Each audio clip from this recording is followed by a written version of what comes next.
نحمده ونصلي ونسلم على رسوله الكريم أما بعد أعوذ بالله من الشيطان الرجيم بسم الله الرحمن الرحيم قال تبارك وتعالى ثم استوى إلى السماء وهي دخان فقال لها وللأرض ائتيا طوعا أو كرها قالتا أتينا طائعين صدق اللہ العظیم۔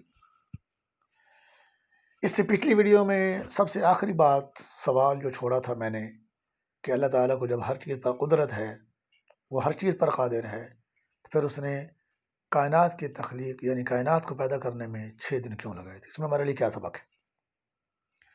تو اس سے پہلے کہ ہم اس سبق پر تبصرہ کریں یا سبق ڈسکس کریں، آئیے پہلے کائنات کے نظام پر تھوڑی سی نظر ڈالتے ہیں، اس کے بعد ہمیں یہ خود بخود سمجھ آ جائے گا کہ کائنات کو 6 دن میں پیدا کرنے میں میرے لیے اور آپ کے لیے کیا سبق ہے۔ تو میں ابھی آپ کے سامنے جو آیت کا چھوٹا سا ٹکڑا تلاوت کیا ہے، اس میں اللہ تعالیٰ نے یہ فرمایا ہے کہ جب آسمان کی تخلیق مکمل ہو گئی تو پھر اللہ تعالیٰ نے آسمان اور زمین کو یہ حکم دیا کہ تم میرے تابع اور فرما بردار بن جاؤ، جو میں چاہوں گا وہ ہوگا۔ ہاں، میرے تابع بن جاؤ، میری اطاعت میں آ جاؤ، میری فرما برداری میں آ جاؤ، طوعاً خوشی سے، ٹھیک ہے، او کرہا، اور اگر خوشی سے آنا گوارا نہیں تو زبردستی کرنی تابع داری پڑے گی، تمہیں ایک نظام میں جکڑا جائے گا، اس نظام کے تحت یہ کائنات چلے گی، یہ شتر بے مہار نہیں ہوگی، کیف متفق نہیں چلے گی، بلکہ اس کو چلانے والا ہے، جیسے وہ چاہے گا یہ ویسے ہی چلے گی۔ اب رہ گئی اگلی بات کہ کائنات سے خطاب کیسے ہو گیا، اللہ تعالیٰ نے کائنات کو کیسے کہہ دیا کہ آ جاؤ آ جاؤ آ جاؤ آ جاؤ، تو کسی ایسی چیز سے کہا جاتا ہے جو سنتی ہو، سمجھتی ہو، شعور رکھتی ہو۔ تو بھائی اس کائنات کا ذرہ ذرہ شعور رکھتا ہے، لیکن ہمیں پتہ نہیں ہے۔ ایک جگہ اللہ تعالیٰ نے ارشاد فرمایا وَإِن مِّن شَيْءٍ إِلَّا يُسَبِّحُ بِحَمْدِهِ وَلَٰكِن لَّا تَفْقَهُونَ تَسْبِيحَهُمْ، کہ کائنات کا ذرہ ذرہ اس کی تسبیح کرتا ہے۔ اب تسبیح شعور ہوگا نا تسبیح کرے گا نا، سمجھ ہوگی تو تسبیح کرے گا نا، لیکن ہمیں یہ ساتھ بتا دیا گیا کہ تمہیں اتنا شعور نہیں ہے کہ تم ان کی اس تسبیح کو، حمد و ثنا کو سمجھ سکو، تو وہ قادر ہے۔ قادر کہتے ہی اس کو ہے کہ جس پر اس طرح کا کوئی کوشچن کھڑا ہی نہیں ہو سکتا۔ لہذا اللہ تعالیٰ نے کائنات کو بنا کر اپنے امر تکوینی کے اندر جکڑ دیا۔ کائنات میں وہ ہوگا جو اللہ تعالیٰ چاہیں گے، یہ کائنات اللہ کی مرضی سے چلے گی۔ لہذا اللہ نے فرمایا لہو ما فی السماوات و ما فی الارض، یہ سب کچھ میرا ہے، للہ ملک السماوات والارض، بادشاہت میری ہے، للہ المشرق والمغرب، یہ سارا میرا ہے، مشرق مغرب، اس سب پر میرا حکم چلتا ہے۔ لہذا کائنات ساری قالتا اتینا طائعین، تو ساری کائنات نے یعنی آسمان اور زمین نے مل کر یہ جواب دیا کہ یا اللہ ہم تیری تابع داری اور فرما برداری میں اپنی خوشی سے آتے ہیں۔ چنانچہ ساری کائنات آئی اور ایک نظام میں جکڑی گئی۔ یہ نظام کے بغیر نہیں چل رہی، ایسا نہیں ہے کہ ویسے ہی چل رہی ہے، یہ ہر چیز کا وقت مقرر ہے، اور ہر چیز کے راستے اور طریقہ کار طے ہے اس کے مطابق۔ زمین کو اللہ تعالیٰ نے اگانے کی صلاحیت دی، لہذا یہ اگائے گی، یہ اگانے کی پابند ہے، یہ مطلب ہے تکوینی امر کا، یہ اگانے کی پابند ہے۔ جو بھی اگانے کے شرائط پوری کر کے زمین میں بیج ڈالے گا، زمین اس کا بیج اگائے گی، اگرچہ اللہ کے حکم سے اگائے گی، لیکن وہ اگانے کی پابند ہے، وہ بیج اگے گا۔ کاشت کرنے والا اللہ کو ماننے والا ہو جب بھی اگے گا، اور اللہ کو نہ ماننے والا ہو جب بھی اگے گا۔ آگ نے گرمی دینی گرمی ہے، لیکن اللہ کی مرضی سے دینی، اپنی مرضی سے نہیں دینی، لہذا جب وہ چاہتا ہے گرمی نکال لیتا ہے۔ پانی کا کام ڈبونا ہے، اپنی مرضی سے نہیں ڈبو سکتا۔ پیاس بجھانا ہے، اپنی مرضی سے پیاس نہیں بجھا سکتا۔ جب میرے اللہ کی مرضی ہوتی ہے تو یہ نہ ڈبو سکتا ہے اور نہ پیاس بجھا سکتا ہے۔ نبی صلی اللہ علیہ وسلم نے ارشاد فرمایا وَهُوَ الصَّادِقُ الْمَصْدُوقُ، کہ نافرمان آدمی اعلیٰ درجے کا، مراد اس سے کافر، نافرمان آدمی یعنی کافر آدمی جب مرتا ہے تو وہ اتنا پیاسا مرتا ہے کہ اگر 7 سمندر بھی پلا دی جائیں پیاس، اس کی پیاس ختم نہیں ہوتی۔ تو یہ ساری کائنات تکوینی نظام میں جکڑی ہوئی ہے۔ باقی رہ گیا انسان۔ انسان کے ساتھ 2 قسم کے احکامات اس کی طرف متوجہ ہیں۔ نمبر 1 تو وہی تکوینی احکامات۔ آپ حیران ہوں گے کہ انسان بھی تکوینی احکامات میں پابند ہے اور جکڑا ہوا ہے، مجبور محض ہے، جیسے ساری کائنات جکڑی ہوئی ہے اور مجبور محض ہے۔ کون سی تکوینی باتیں ہیں جن میں انسان پابند ہے، مجبور ہے، کچھ نہیں کر سکتا؟ ساری کائنات زور لگا لے کچھ نہیں کر سکتا۔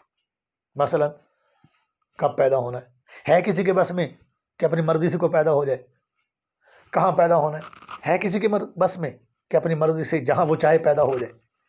اگر مرضی اس میں چلتی تو بتائیے پھر غریبوں کے گھر میں کون پیدا ہوتا؟ کوئی بھی نہیں۔ مرنا کب ہے کسی کے اختیار میں؟ اپنی مرضی سے مر سکتا ہے کوئی؟ نہیں مر سکتا۔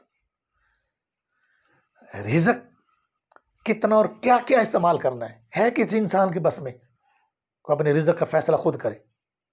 نہیں، یہ فیصلہ میرے رب کا ہے۔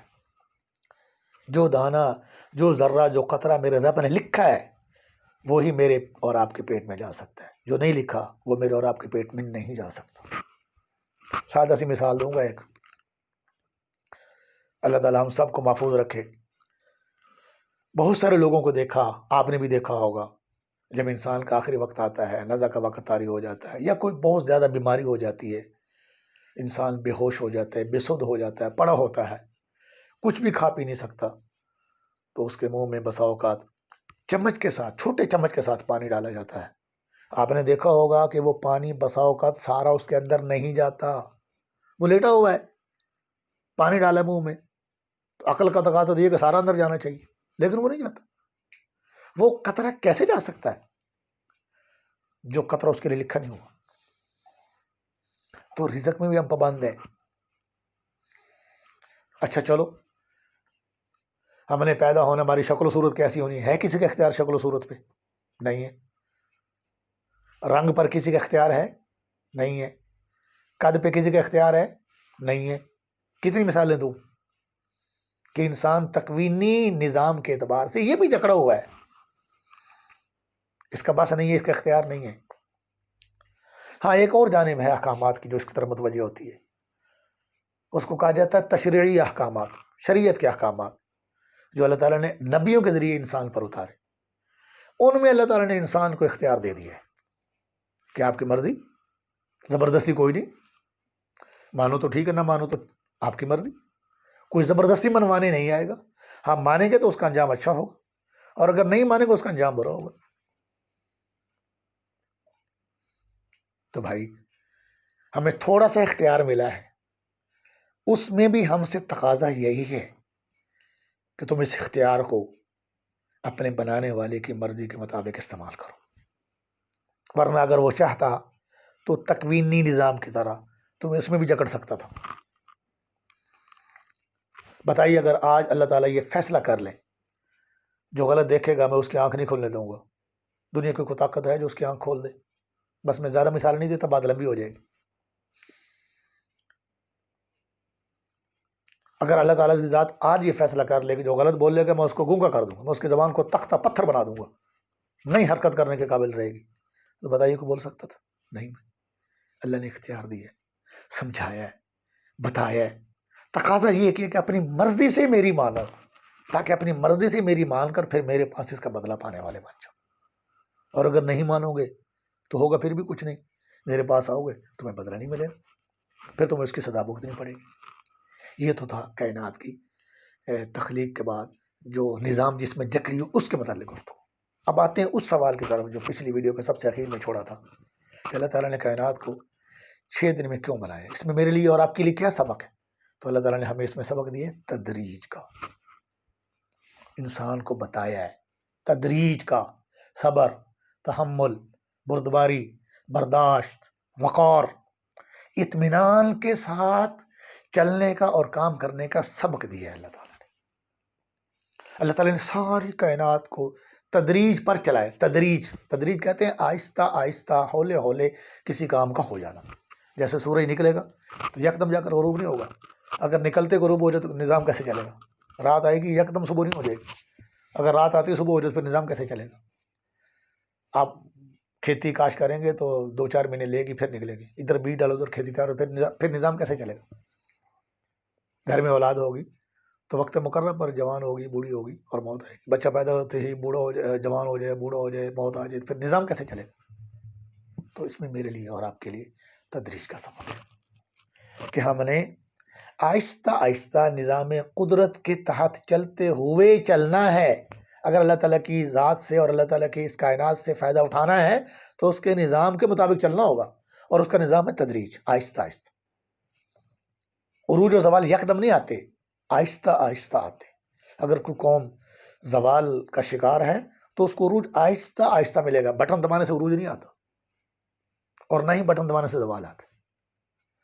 یہ میں نے اس لیے عروج و زوال کی بات کر دی کہ آج ہر بندے کو شوق ہے کہ بس ہمیں وہ عروج پر ہونا چاہیے، بس رات کو سوئیں صبح عروج ہونا چاہیے، صبح آئے تو دوپہر سے پہلے عروج ہونا چاہیے. ایسا نہیں ہوتا. اللہ تعالیٰ کے نظام کو سمجھیں اور تدریج کو سمجھیں. وہ سب کچھ کر سکنے کے باوجود اس نے کائنات کو پیدا کرنے میں 6 دن لگائے. یکدم پیدا نہیں کیا، لیکن یکدم پیدا بھی کر سکتا ہے ختم بھی کر سکتا. نہیں کیا. کیوں نہیں کیا؟